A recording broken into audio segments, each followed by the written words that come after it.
Hi అండి, అందరూ ఎలా ఉన్నారు? Welcome back to my channel Devi Tarun. Already మీరు వీడియోస్ చూస్తున్నారు కదండి. మేమైతే మా చెల్లి వాళ్ళ అత్తయ్య గారు వాళ్ళ ఇంటికి వెళ్ళాం, రామరాజులంక వెళ్ళామనండి. అక్కడైతే ఫేమస్ అయిన కొన్ని ఫుడ్స్ ఉన్నాయన్నమాట. దాంట్లో ఒక 2 ఫుడ్స్ అయితే ఈ వీడియోలో చూపించబోతున్నానండి. ఈస్ట్ గోదావరి సైడ్ వెళ్ళాం కాబట్టి అక్కడ ఫేమస్ అయిన ఫుడ్స్ కూడా డైలీ ఒక్కొక్కటి టేస్ట్ చేస్తున్నాం అనమాట. సో ఈ రోజు అయితే మేము శ్రీరామ్ దమ్ బిర్యానీకి అయితే వచ్చామండి. మేమైతే రాలేదు, మా హస్బెండ్ వాళ్ళు వెళ్ళారనమాట. అక్కడ నుంచి పార్సల్ అయితే ఇంటికి తీసుకొస్తానన్నారు ఆఫ్టర్నూన్. ఇక్కడ ఫేమస్ ఏంటి అంటే దమ్ బిర్యానీ ఆయిల్లెస్ అంటండి. స్పెషల్ ఆయిల్ లేకుండా దమ్ బిర్యానీ కుక్ చేస్తారంటండి. చాలా బాగుంటుంది అని అన్నారనమాట. సో అందుకనే ఈరోజు అయితే ఇక్కడ నుంచి తీసుకెళ్దామని చెప్పి అనుకున్నాము. శ్రీరామ్ కాజు దమ్ బిర్యానీ అనమాట అండి ఇక్కడ ఫేమస్. సో లోపల కూడా ఎలా ఉంది అనేది చూసేద్దాము. ఇక్కడ సిట్టింగ్ కూడా అవైలబుల్గా ఉందండి. కాకపోతే ఏంటంటే కొంచెం ఇంట్లో అయితే పీస్ఫుల్గా తినొచ్చు కదా అని చెప్పి పార్సల్ తీసుకురావడానికి వచ్చారనమాట. ఇది వచ్చేటప్పటికి సిట్టింగ్ ఏరియా అనమాట. జస్ట్ నార్మల్గా ఉంటుంది అంతే అండి. ఇది సిట్టింగ్ ఏరియా. ఇక్కడ నుంచి మా వాళ్ళు తనకి తెలిసిన వాళ్ళు అనుకుంటా. సో లోపలికి కూడా వెళ్ళి చూసారనమాట అండి. ఇక్కడ నుంచి ఇలా కొంచెం లోపలికి వెళ్ళాము అంటే కనుక మనకి బిర్యానీస్ పార్సల్స్ అవన్నీ ఉంటాయి అనమాట. బ్యాక్ సైడ్ ఏరియా ఇదంతా. ఇక్కడ ఓన్లీ ఆయిల్లెస్ దమ్ బిర్యానీయే కాకుండా మనకి నార్మల్గా mutton biryani, prawn biryani, mixed biryani, అలాగే పండుగప్ప, ఇవన్నీ కూడా నార్మల్గా ఏవైతే రెస్టారెంట్స్లో దొరుకుతాయో ఆ వెరైటీస్ అన్నీ ఉన్నాయండి. దాంతోపాటు ఇక్కడ స్పెషల్ వచ్చేటప్పటికి ఆయిల్లెస్ బిర్యానీ అనమాట. Both veg and non veg కూడా అవైలబుల్గా ఉందండి. వెజ్లో కూడా మనకి వెజ్ ఫ్రైడ్ రైస్, పన్నీరు ఇవన్నీ కూడా అవైలబుల్గా ఉన్నాయన్నమాట. ఇప్పుడైతే ప్యాకింగ్ చేయిస్తున్నారండి. ఇంటికి వచ్చిన తర్వాత మీకు ఓపెన్ చేసి బిర్యానీ కూడా చూపిస్తాను. అసలు ఆయిల్ లేకుండా కుక్ చేశారు అంటే ఎలా అనేసి అనుకున్నాం, కానీ నిజంగా టేస్ట్ మాత్రం దమ్ బిర్యానీ చాలా బాగుందండి. కంపల్సరీగా మీరు ఒకసారి మన ఈస్ట్ గోదావరి సైడ్ వెళ్తే కనుక ఈ శ్రీరామ్ కాజా దమ్ బిర్యానీ మాత్రం కంపల్సరీగా ట్రై చేయండి. ఆయిల్ లేకుండా కూడా సేమ్ ఆయిల్ వేసి మనకి కుక్ చేస్తే దమ్ బిర్యానీ అనేది ఎలా వస్తుందో సేమ్ డిట్టో ఎగ్జాక్ట్గా టేస్ట్ అనేది అలాగే వచ్చిందండి. చాలా బాగుంది టేస్ట్ కూడా. ప్యాకింగ్ అయితే కంప్లీట్ అయిపోయిందండి. ఇంటికి వచ్చిన తర్వాత మనకి బిర్యానీ అనేది ఇలా వచ్చిందనమాట.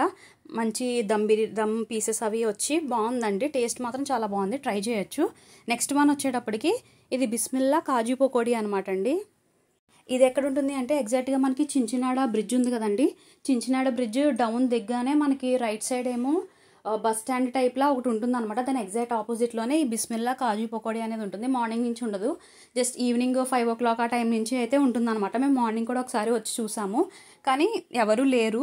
ఆర్డర్ ఏమైనా వేస్తే గుమ్ముని చేసిస్తారేమో అని చెప్పి చూసాము, ఎవరూ లేరు. సో ఇంక ఈవినింగ్ వచ్చామన్నమాట. ఈ పకోడీ అనేది చాలా ఫేమస్ అంటండి. ఈవినింగ్ కూడా చాలా రష్ అనేది ఉందన్నమాట. ఎంతమంది ఉన్నారో కంపల్సరీగా మనం వెయిట్ చేసి తీసుకోవాల్సిందే. దీంట్లో బోత్ చికెన్ అండ్ మటన్ కూడా 2 అవైలబుల్గా ఉన్నాయండి. మెయిన్ ఇక్కడ స్పెషల్ ఏంటి అంటే కాజు అనమాట అండి. మనకి పకోడీ చికెన్ ముక్కలు ఎన్ని అయితే వస్తాయో కాజు కూడా అన్ని వస్తున్నాయి అనమాట. ఇలా 2 కలిపేసి మ్యారినేట్ చేసేసి పక్కన పెట్టేసుకుంటున్నారండి. దాని తర్వాత పకోడీ అనేది వెంటనే ఎవరు ఎంత కావాలని చెప్తే అంత మామూలుగా మనకి వెయిట్ చూసేసి వెంటనే వేసి ఇచ్చేస్తున్నారు అనమాట వేడివేడిగా. మటన్ కూడా ట్రై చేద్దామని చెప్పి మేము మటన్ కూడా అడిగామండి. కాకపోతే అప్పుడు బాగా రష్ ఎక్కువ ఉండడంతో మటన్ అనేది కొంచెం టైం టేకన్ ప్రాసెస్ అంటండి. 1 hour పైనే పట్టేస్తుందంట. మ్యారినేట్ చేసుకుని కాసేపు పక్కన పెట్టి దాని తర్వాత పకోడీ వేస్తారంటండి. అప్పుడే సాఫ్ట్గా కుక్ అయ్యి వస్తుందంట. అందుకని చాలా ఎక్కువ టైం పడుతుంది అన్నారు. ఇప్పుడు రష్ కూడా చాలా ఉందన్నమాట. అందుకనే మేము ఏం చేసామంటే ఓన్లీ చికెన్ పకోడీ ఒకటే తీసుకున్నాం, మటన్ అయితే తీసుకోలేదన్నమాట. ఆర్డర్ ఇచ్చాం కదండి, ఇప్పుడైతే మాదే ఫ్రై అవుతుంది అనమాట. ఇదే కాకుండా ఇంకా ఇంకొక ఫేమస్ బిర్యానీ కూడా ఉందండి. అదైతే నేను వీడియో తీయలేకపోయాను. ఇంట్లోకి తెచ్చుకుని తిన్నాము, అది కూడా తీద్దాం అనుకున్నాను కానీ తీయలేదు. అది కూడా మంచి ఫేమస్ అంటండి. కాకి బిర్యానీ అంటండి. అదేంటి అంటే మనకి ప్లెయిన్ వైట్ రైస్ లాగా బిర్యానీ వచ్చేసి నెక్స్ట్ దాంట్లో మనకి జాయింట్ పీసెస్ అనేవి ఇస్తున్నారు. అది కూడా చాలా బాగుందండి టేస్ట్. ఒకవేళ మీరు ఇటు సైడ్ వస్తే కనుక ఆ బిర్యానీ కూడా ట్రై చేయొచ్చు అనమాట. ఈ 3 మంచి ఫేమస్ అండి. ఒక్కొక్క రోజు ఒక్కొక్కటి ట్రై చేసామన్నమాట మేము. ఒకరోజు ఆ కాజా దమ్ బిర్యానీ ట్రై చేసాము, ఒకరోజు ఈవినింగ్ ఏమో ఈ పకోడీ ట్రై చేసాము, నెక్స్ట్ ఇంకొక రోజు ఆఫ్టర్నూన్ వచ్చేటప్పటికి ఆ కాకి బిర్యానీ అనేది ట్రై చేసామన్నమాట. 3 చాలా బాగున్నాయండి. ఇటు సైడ్ వస్తే కంపల్సరీగా ట్రై చేయండి. మేమైతే ఇలా ఈవినింగ్ టైంలో వచ్చామన్నమాట. చూడండి ఎంతమంది జనాలు ఉన్నారో.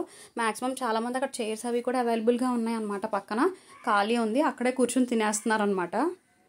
మా పార్సిల్ కూడా రెడీ అయిపోయిందండి. ఫస్ట్ అయితే ఇంటికి వెళ్ళిపోదాం అనుకున్నాం, కానీ వేడివేడిగా ఉంది కదా అక్కడే కూర్చొని తిందామని చెప్తే ఈ లోపు చైర్స్ అనేవి ఖాళీ అయినాయి అనమాట. సో చైర్స్ అన్ని అరేంజ్ చేసుకుని మేమే అక్కడ కూర్చొని తింటున్నాం అనమాట. చూడండి పకోడీ ఎలా వచ్చిందో.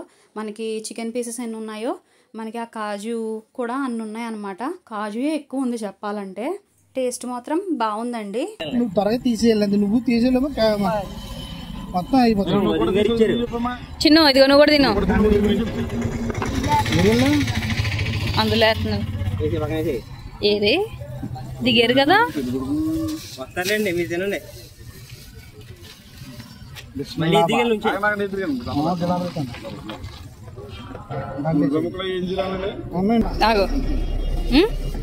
ఎలా ఉంది చిన్ను? ఏం తింటున్నావు? ఎలా ఉంది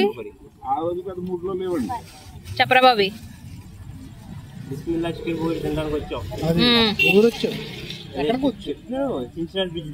ఓకే సూపర్ ఉంది.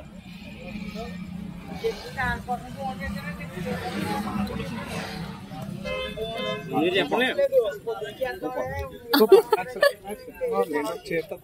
అదిగోండి మీ ఇద్దరికి అన్ని వేసారా? ఎలా ఉందండి బావగారు? మీరు కూడా చెప్పేస్తారా? ఎప్పుడైనా మీరు కనుక ఈస్ట్ గోదావరి సైడ్ చించినాడ, రామరాజలంక, మల్కీపురం ఇటు సైడ్ వస్తే కనుక ఈ 3 ఫుడ్స్లో ఏదో ఒకటి ట్రై చేయండి. ఈ వీడియో కనుక మీకు నచ్చినట్టయితే please like, share and subscribe to my channel. Thank you for watching.